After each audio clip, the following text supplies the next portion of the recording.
Bonsoir à tous, bienvenue dans cette édition régionale. Voici nos principaux titres. L'arrivée chez leur vélo et mis leur basket dans la bonne humeur. Et l'invité de ce journal est le secrétaire d'État au tourisme Frédéric Lefebvre. La ministre de l'Outre-mer, Marie-Luce Panchard, et le secrétaire d'État au tourisme, Frédéric Lefebvre, sont donc arrivés cet après-midi en Guadeloupe.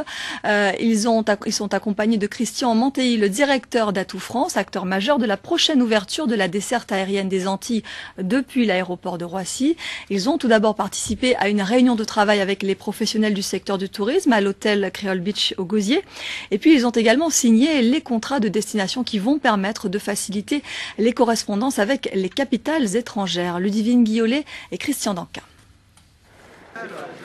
Et je vous le disais, l'invité de ce journal est le secrétaire d'État au tourisme, Frédéric Lefebvre. Bonsoir. Bonsoir. Merci d'être avec nous. Tout d'abord, une première réaction sur cette signature. Qu'est-ce qui vous fait penser que cette fois-ci, la desserte depuis Roissy sera une réussite car ça n'avait pas été le cas en 2004.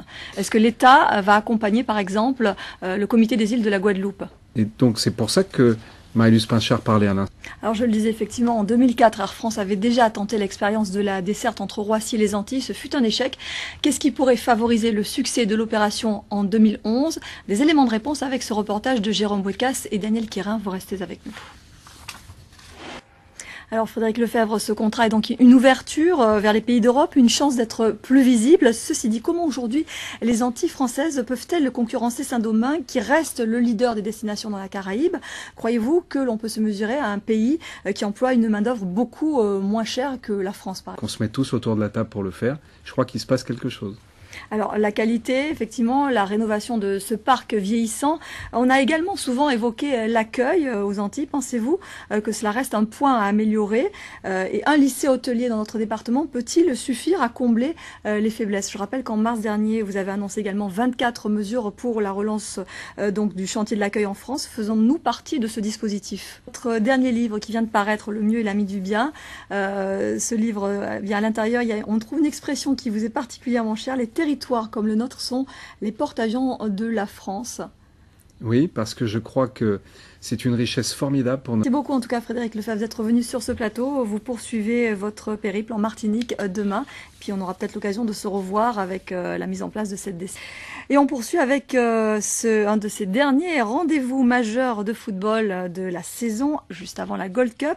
Il s'agit de la finale de la Coupe de la Guadeloupe. Cette finale oppose deux équipes qui ont vécu des saisons diamétralement opposées. D'abord la Red Star de Pointe-à-Pitre, dernière du classement de division honneur, reléguée donc en PHR.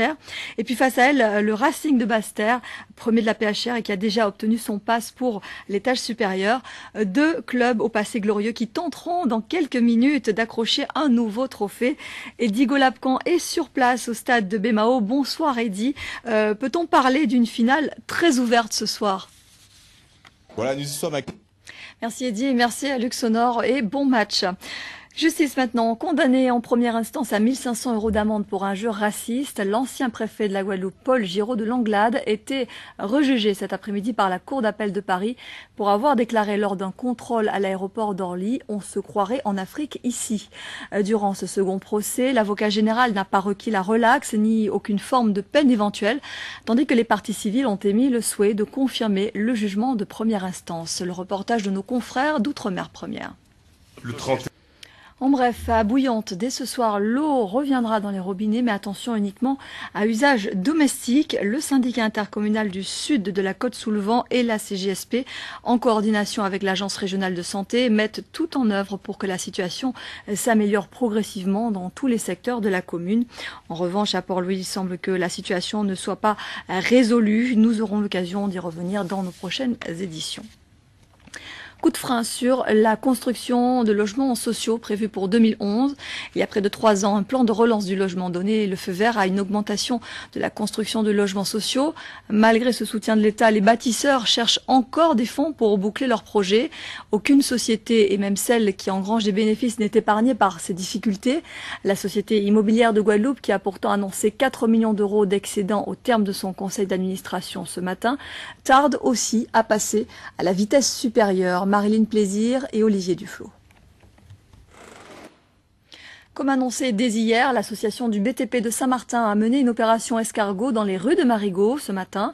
Les professionnels du bâtiment dénoncent les disparités entre les dotations financières versées à la collectivité d'outre-mer et les autres départements tels que la Guadeloupe et la Martinique. Ils s'estiment lésés. Ils n'étaient pas seuls à défiler puisque des représentants d'autres secteurs d'activité se sont joints à eux. Lise Dolmar et Michael Bastide étaient sur place. On reste à Saint-Martin pour parler d'éducation avec ce grand moment pour Claudie Mauvrel-Villouin, affectée au poste d'inspecteur chef du service éducation nationale de la collectivité d'outre-mer de Saint-Martin. Et c'est sa réaction, elle est interrogée par Michael Bastide et Lise Dolmar. Il s'agit pour Le petit tour de l'UCEP faisait escale pour la première fois aujourd'hui à Marie-Galante. Plus de 400 enfants des écoles de Guadeloupe ont ainsi pris le bateau pour participer à pied ou à vélo à la 5e étape de cette manifestation sportive et pédagogique. Une avant-dernière étape qui s'est déroulée à Saint-Louis sous le regard de notre reporter Laurent Bélanger. De Marie-Galante, on part en Haïti où la reconstruction est en marche. Plus d'un an après le séisme qui a frappé l'île, l'heure est au bilan sur l'utilisation de l'argent récolté pour les victimes. Certaines organisations humanitaires jouent la carte de la transparence. Le Secours populaire, par exemple, a pu construire une école dont le coût s'élève à 250 000 €. Fabien Garot et Jean-Louis Manant sont allés sur place pour nous. Se réconcilier avec l'histoire et honorer la mémoire des esclaves, c'est l'un des objectifs de Limia Bayo, un hommage aux aïeux initié par la région. La manifestation s'articule autour d'une exposition au pavillon de la ville de Pointe-à-Pitre et d'ateliers généalogiques qui doivent permettre aux Guadeloupéens de retrouver un parent esclave. Présentation de ce temps fort culturel avec Patrice Gouffier et Daniel Quérin. Plus que des... De la voile traditionnelle avec la première étape aujourd'hui de la 2e édition de la régate des forts Brefol en mai. Une manifestation sportive qui s'inscrit dans le cadre de l'opération Fort en Formy voulue par le Conseil général dans le cadre de la commémoration de l'abolition de l'esclavage. Les équipages se sont affrontés aujourd'hui entre Rivière-Sens à Gourbert et les Saintes. Et c'est Digicelle-là, barré par Ludovic Sanson, qui remporte l'épreuve du jour. Le résumé de la course avec Pascal Pétrine et Philippe Grenier. Cette masterclass musicale à l'habitation Beau Soleil à Saint-Claude, l'association Art Total a initié une action de développement de l'expression artistique et d'animation culturelle. Aujourd'hui, l'heure est à la restitution des travaux. La formation a été dirigée par le couple Bérose. La structure a fait appel par ailleurs au chanteur haïtien James Germain qui apporte sa touche technique, Paul-Henri Scoll et Olivier Duflou. Voilà, c'est la fin de cette édition. Merci de nous avoir suivis. À 20h10, Tanda Caillou, votre magazine en créole présenté par Rémi Senneville. Et puis à 20h40, un téléfilm français. Laura, le compte à rebours a commencé. Demain, à 13h, vous retrouverez Sophie Vinguet à Salon. Nous on se donne rendez-vous à 19h30. Très belle soirée sur Guadeloupe Première.